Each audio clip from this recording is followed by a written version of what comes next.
Alhamdulillah, luar biasa, dahsyat. Strong. Gitu. Setelah dari pagi tadi ya, kita jogging, pemanasan, peregangan, dan juga dilanjutkan dengan renang, ya, swimming. Alhamdulillah, ya, insya Allah tambah fresh, tambah buger. Dan saatnya sekarang setelah pola gerak, nah hari ini sesinya adalah pola memasukkan install mindset. Jadi insya Allah ini teman-teman sudah siap nyimak semua, dan pastikan catatannya sudah disiapkan sehingga pulang dari sini ada yang diperoleh ya.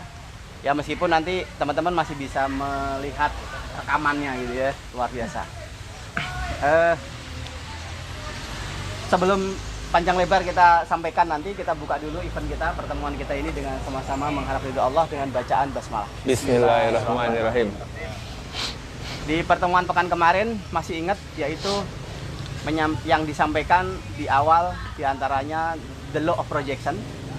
Kalau gambarnya itu singa, maka layarnya nggak mungkin kucing. Nah gitu, atau dibalik. Kalau gambarnya di laptop itu kucing, nggak mungkin di layar itu singa. Nah ya, jadi apa-apa yang ada di pikiran dalam ya, itu menggambarkan pikiran luar, seperti itu. Oleh karena itu sangat penting sekali kalau hari ini kita ingin memiliki sesuatu keberlimpahan, kemakmuran, kesuksesan yang besar, maka sangat perlu sekali memasukkan ke dalam alam pikiran kita, sampai kemudian benar-benar pikiran kita itu membuka dan masuk. Nah, seringkali gini, materi motivasi ya itu sering disampaikan ya, mindsetnya disampaikan, tapi kita masih ngenutup nih ya, di pikiran kita nih masih nutup. Jadi apa tadi yang disampaikan, kita hanya ingatnya hanya pemateri aja, sementara efek dampak ke kita ya sangatlah belum besar, sangatlah kecil gitu. Nah, kali ini teman-teman semua siap untuk di install mindsetnya ya. Nah, di antara mindset, motivasi, dan juga nanti ada beberapa metode. Nah, 3 hal penting yang teman-teman juga harus dapetin pada setiap sesi ini. Dan harapannya ini nanti segera terduplikasi, tersampaikan kepada mitra-mitra kita, tim kita. Makanya sebelum kita sampaikan ke mitra, pastinya kita harus paham dulu. Nggak boleh enggak, kalau nggak paham di sini silahkan tanya. Nah ini ruang bebas terbuka, teman-teman bisa tanya apapun sampai kemudian benar-benar paham, bisa dipahami. Karena di bisnis network marketing itu kalau nggak paham, saya yakin pernah kan dulu ya ada game tuh menyampaikan pesan berantai gitu.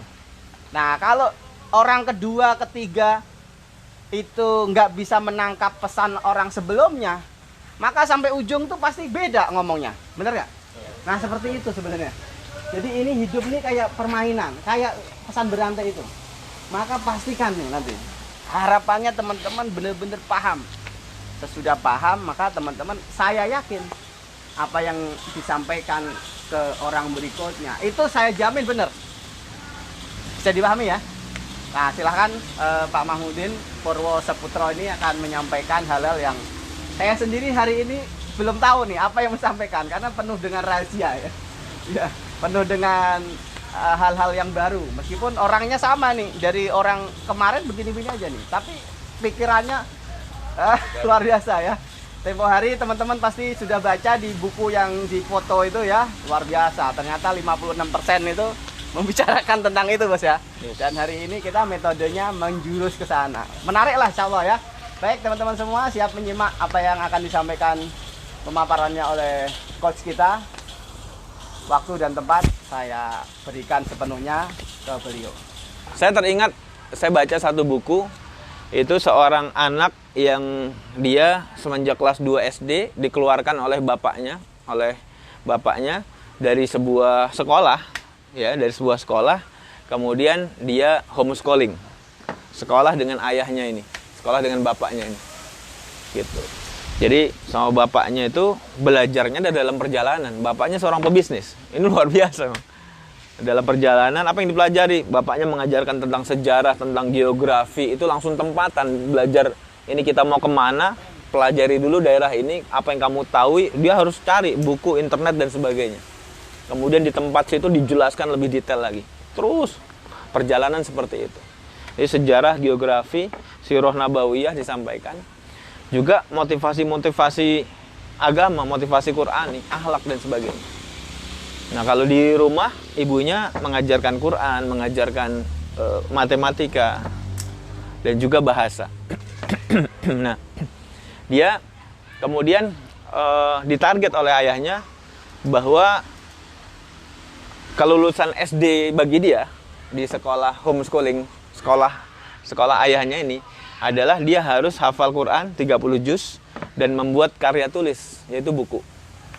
Dan dia harus punya bisnis sendiri. Dan yang menarik adalah semenjak kelas 1 atau kelas 2 itu dia disunat, maka seluruh fasilitas yang biasa diberikan, mainan, jajan dan sebagainya itu dicabut lagi. Udah nggak dikasih fasilitas lagi. Dahsyat. Jadi dia bilang, semenjak aku disunat, kemudian aku dimiskinkan oleh ayahku. Kayak gitu.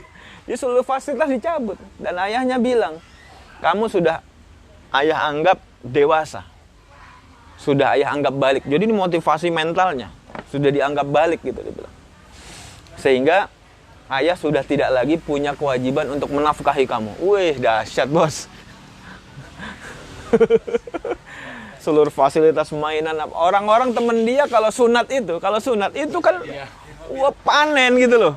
Jadi kaya mendadak.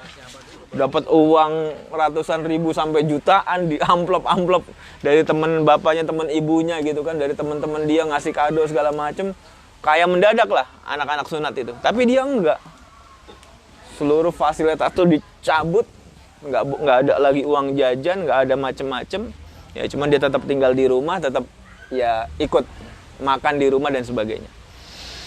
Apa yang dilakukan oleh ayahnya ini? Dia memberikan modal bisnis 10 juta rupiah. Dan 10 juta itu harus berkembang. Gitu. Makanya dia dikursuskan di kursus bisnis online lah. Kayak gitu. Jadi menarik sekali. Sampai akhirnya kelas 6 SD, dia sudah punya bisnis sendiri. Terus kemudian dia menulis buku. Dari jualan buku itu menghasilkan juga gitu ya. Dan sudah hafal 30 juz Al-Quran. Masya Allah, luar biasa itu. Ini ayahnya dahsyat banget gitu. Dahsyat pokoknya. Pokoknya out of the box lah. Nah, yang menarik adalah dia pernah bicara gini. Jadi orang tuanya ini selalu menekankan angka besar. Kalau cerita ini kepada anak SD itu udah ceritanya miliaran gitu. Bisnis tuh miliaran. Sehingga kemudian angka 10 juta sebagai modal itu sesuatu yang kecil bagi dia. Anak SD loh. Dan itu bisa berkembang gitu. Bagi dia angka jutaan, ratusan ribu, puluhan juta itu angka yang kecil. Karena dia biasa diinstal angka miliaran. Nah, kembali ke kita. Cerita itu sudah, itu jadi inspirasi aja. Kembali ke kita. Kalau hari ini kita nggak berani menginstal kepada mindset kita, kepada pikiran kita, kepada sampai ke dalam perasaan kita angka-angka besar, maka kita nggak akan mudah bisa meraih angka besar selamanya. Sulit sekali. Tapi kalau kita coba menciptakan angka besar, maka insya Allah yang di bawah itu akan mudah mencapainya, gitu loh. Kita mencanangkan penghasilan 1 miliar, kayaknya akeh banget gitu ya. Banyak banget gitu ya. Di HNI ya paling top leader itu baru separohnya. Alhamdulillah. Tapi mereka sudah mencanangkan angka yang lebih besar. Sehingga mencapai angka ini dahsyat gitu. Kalau hari ini kita berani nggak mencanangkan bonus 400 juta? Kalau nggak berani, maka pencapaian bonus puluhan juta itu sangat berat. Gitu maksudnya. Maka ya sama-sama ciptakan, bismillah saya bonus 400 juta. Atau boleh separohnya lah. Saya bonus 200 juta. Sehingga dapat 50 juta tuh bisa bos gitu. Itu yang saya install dulu 200 juta. Nyebut 400 nih masih agak keluh juga nih. Tapi lagi latihan. 200 juta, 200 juta. Itu udah setahunan yang lalu tuh 200 juta. Sehingga dengan izin Allah, alhamdulillah dapat seperempatnya itu bisa gitu loh. Bismillah bisa dapat seperempatnya. Alhamdulillah. Dapat setengahnya bisa gitu. Insya Allah. Jadi ya tadi yang disampaikan Pak Fatoni, di layar mental kita, ini kucing apa singa gitu loh. Kecil apa besar? Kalau di layar mental kita kucing, nggak mungkin yang terpancar di masa depan itu hasilnya besar, nggak mungkin. Hasilnya kecil-kecil aja. Tapi kalau di layar mental kita itu besar, singa, maka ya hasil di masa depan besar. Seperti halnya di laptop dengan proyektor. Laptop ini gambarnya singa, maka di proyektor yang dipancarkan ke tembok itu, ke papan, itu juga singa. Tapi kalau ditampilkan itu kucing, ya yang disorot ke sana kucing juga. Atau bahkan mungkin tikus yang putih itu, yang kecil. Nying-nying. Nying-nying mah hitam ya. Nying-nying gitu, atau cindil gitu, tikus kecil itu. Maka ya hasilnya kayak gitu. Dan ini adalah satu tahapan latihan mental, penting. Sehingga banyak menyampaikan bahwa bisnisnya nggak penting. Yang penting adalah mindset kita, mental kita. Karena bisnis adalah alat. Bisnis adalah alat nih, sarananya aja.